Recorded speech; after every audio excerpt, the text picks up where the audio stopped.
हमारी कहीं पे तो शादी होनी है ना आयशा। सारी जिंदगी आप इन चीजों से रोकती रही हैं मुझे अम्मी।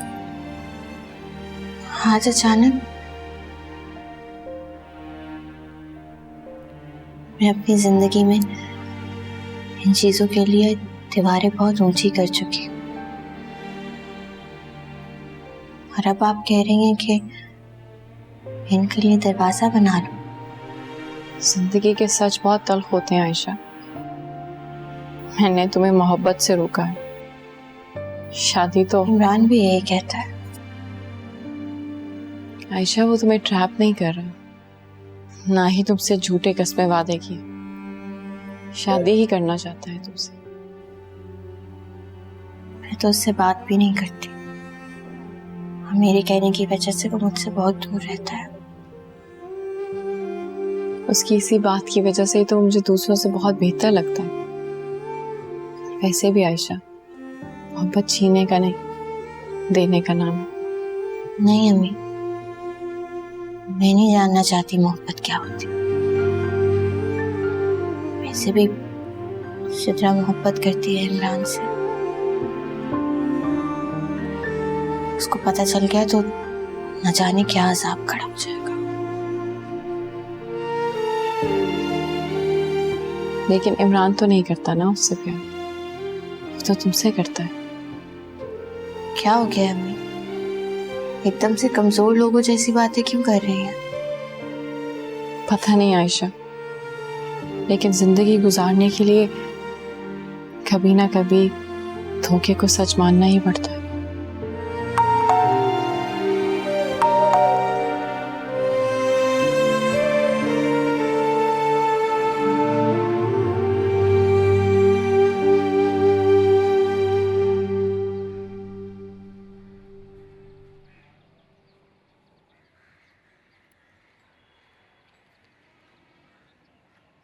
अम्मा, अम्मा मेरी बात सुन लें आप। मुझे ना अब मेरी मर्जी करने से कोई नहीं रोक सकता। भाई ये माँ बेटी बस जो चाहे इनकी मर्जी होती रहती है, अपनी मनमानी चलाती रहती है। मैं बता रही हूँ आपको, अब जो मेरी मर्जी होगी ना मैं वो करूंगी।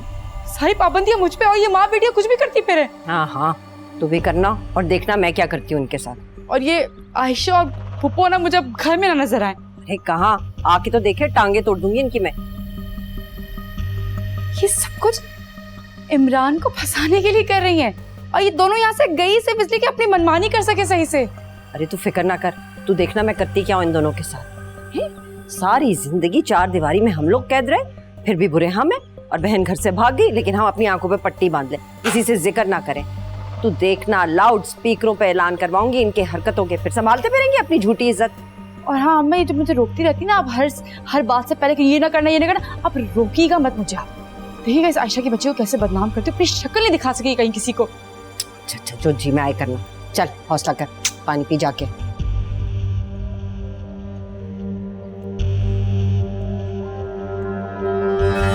आयशा बेटा, मैं तुम दोनों को तुम्हारे घर वापस ले जाने आया हूं। भैया आप प्लीज। एमन, मैं तुम्हारी कोई बात नहीं सुनूंगा। चलो तुम दोनों उठो और अपना सामान बांधो, चलो। भैया आप अपने लिए क्यों मुश्किल खड़ी करें, आपको पता भी है भाभी का।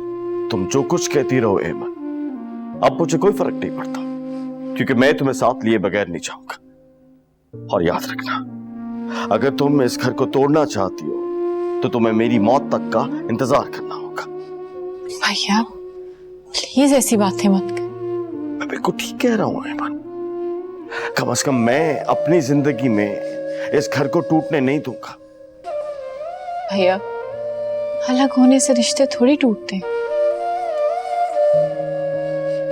मामू, मुझे लगता है मानी को हम अच्छे नहीं लगते। इसे कोई फर्क नहीं पड़ता, तुम्हारी ममानी को ये सब बर्दाश्त करना होगा, और शायद तुम दोनों को भी। भैया प्लीज ऐसे मत करें, मैंने आपसे वादा किया था कि मैं आ जाऊं। थोड़ा अरसा भाभी को भी सुकून लेने दें और हमें भी। हेमंत, तुम क्या चाहती हो कि मैं हर वक्त बेचैन रहूं, एहसास गुनाह में चलता रहूं मैं? नहीं भाई, खुदा का वास्ता ऐसी बातें ना करें। आप ऐसे सोच भी कैसे सकते हैं कि मैं आपको तड़पता हुआ देख के बर्दाश्त कर सकती हूँ? मेरे तो अपने गुनाह इतने ज्यादा हैं, आपको दुख देने का गुनाह मैं नहीं सह सकती। और वैसे भी भैया, ये बात अब मुझसे निकलकर मेरी बेटी तक आ रही है। देखो हेमंत, मैं तुम्हें यकीन दिलाता हूं कि अब ऐसा कुछ नहीं होगा। भैया, अगर आपके डर से कोई चुप भी हो गया, दिल से तो नफरत नहीं जाएगी ना। मैं आपसे वादा करती हूँ, आयशा की शादी के बाद मैं घर वापस आ जाऊंगी। हेमंत, खुदा का वास्ता इज्जत मत करो। भैया, आप मेरे माँ बाप की जगह पे हैं। आपको इनकार करते हुए मुझे बिल्कुल अच्छा नहीं लग रहा, लेकिन अगर पास रही तो फासले और बढ़ जाएंगे। हेमंत, तुम सिर्फ मुझे देखो, अपने भाई को देखो, इन फासलों को मत देखो, बल्कि तुम सिर्फ अपने अम्मी अब्बू को देखो। तुम्हें क्या लगता है ये सब देखकर उनकी रूहें तकलीफ में नहीं होगी? भैया प्लीज मुझे और गुनहगार ना करें। अम्मी और अब्बू की रूहें तो हर वक्त मेरे सामने रहती हैं। मत भूलो एमन, मत भूलो, ये अम्मी अब्बू की वसीयत ही थी। तुम सारी जिंदगी मेरे साथ उस घर में रहोगी। मैंने कहा ना आपसे कि मैं वापस आ जाऊंगी। वादा करती हूँ मेरी मैयत उसी घर से उठेगी।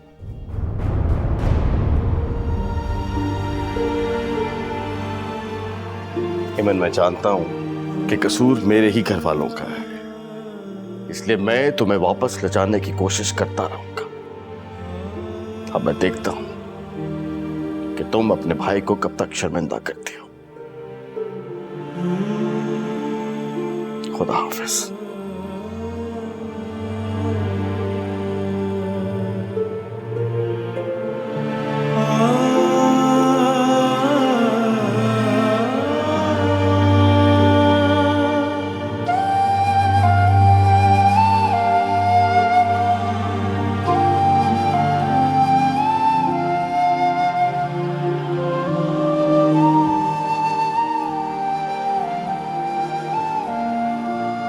Page number 76. Scanning for details.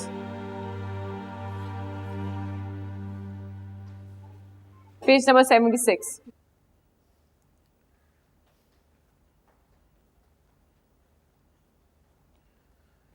Ibrahim, एक कप कॉफी देना।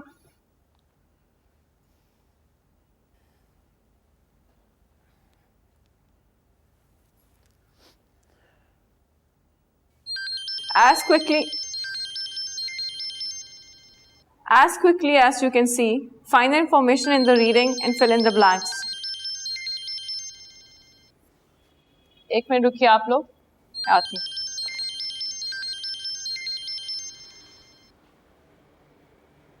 हेलो, अस्सलाम वालेकुम। एमन बात कर रही हो? जी मैं इमन बात कर रही हूँ। मैं इमरान की अम्मी बात कर रही हूँ, सीमा। इमरान कौन? तुम्हारी आयशा की यूनिवर्सिटी में साथ पढ़ता है ना इमरान। लो, मैं तो समझ रही थी अभी तक आयशा ने उसकी शिकायत कर दी होगी तुमसे और तुम उसे ढूंढने निकल गई होगी। नहीं, जिक्र किया था, लेकिन आयशा को आदत नहीं है ज्यादा किसी के बारे में बात करने की। अच्छा, तुम्हें पता है मैं उससे यूनिवर्सिटी मिलने गई थी, आयशा से ही नंबर लिया तुम्हारा। जी, इस बात का जिक्र किया था आयशा ने मुझसे। तुम्हें बुरा तो नहीं लग रहा कि मैं आपके बजाय तुमसे बात कर रही हूँ? जी नहीं। वैसे तुम्हारे लहजे में बड़ी तकल्लुफ है, भाई मुझे ये तकल्लुफ वकल्लुफ नहीं होता। वो आप जनाब करने से ना मुझे लगता है कि सर पर एक बोझ रख दिया हो। नहीं नहीं, ऐसी कोई बात नहीं है। कैसी हैं आप?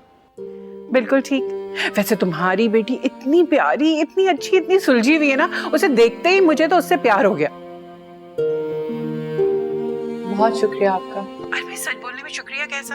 वैसे तुम्हें पता तो चल गया होगा ना कि मैंने तुम्हें क्यों कॉल किया है। भाई, मेरा बेटा तुम्हारी बेटी को बहुत पसंद करता है और मैं चाहती हूँ कि बस ये दोनों एक हो जाएं। और पता है, उससे ज्यादा तो मुझे तुम्हारी बेटी से प्यार हो गया है। बहन, मैं आपके जज्बात और मोहब्बत की कदर करती हूँ, लेकिन हमारी जिंदगी की कुछ ऐसी सच्चाइयाँ हैं जिनका शायद आपको अभी तक पता नहीं है। अरे छोड़ो सच वच को, यहाँ लोग झूठ को भी सच बनाकर बोलते हैं, और तुम तो कम से कम सच बोल रही हो ना। तुम ऐसा करो कि मुझे अपना एड्रेस दे दो, मैं अभी तुम्हारे पास आ जाती हूँ। बहन, अभी तो मैं स्कूल में हूँ। अच्छा तो चलो मैं स्कूल आ जाती हूँ। देखिए, मैं आपसे ज़रूर मिलूंगी। ये ज़िंदगी के बहुत बड़े फैसले होते हैं और इनमें मैं जल्दबाजी नहीं कर सकती। अच्छा ठीक है, तुम वक्त ले लो। ऐसा करो, मैं 3-4 घंटे में तुम्हें कॉल करती हूँ। मैं आपको खुद कुछ दिनों बाद फ़ोन करूंगी। मैं असल में ये फैसला अकेले नहीं लेना चाहती। अच्छा चलो, ले लो तुम दिन। अब ज्यादा दिन नहीं लगाना मुझे फोन करने में। वैसे भी अच्छे और प्यारे लोगों को ना ज्यादा इंतजार नहीं करवाना चाहिए, गुनाह होता है, और कम से कम मैं गुनाह से बचती हूँ। जी ज़रूर। अच्छा चलो, ऐसा करो कि तुम हमारे पास आ जाओ ना, हमारे घर। इस बहाने तुम हमारा घर भी देख लोगे और तुम्हें ये भी पता चल जाएगा कि हम कितने बुरे बदमाश लोग हैं। नहीं नहीं, मेरा ये मतलब नहीं था। मैं बस इसलिए नहीं आ रही क्योंकि हमारे सामने और भी कई दीवारें हैं। भाई दीवारें तो सबके सामने होती हैं, लेकिन अपनी दीवारों के आगे अपनी औलाद को खड़ा करना अक्लमंदी नहीं होती, बल्कि उन्हें आगे बढ़ने देना चाहिए। भाई ये मेरा ख्याल है। अच्छा, तुम्हारी कॉल का इंतजार करूंगी मैं, ठीक है? जी, शुक्रिया। चलो, अपना ख्याल रखना। अल्लाह हाफिज।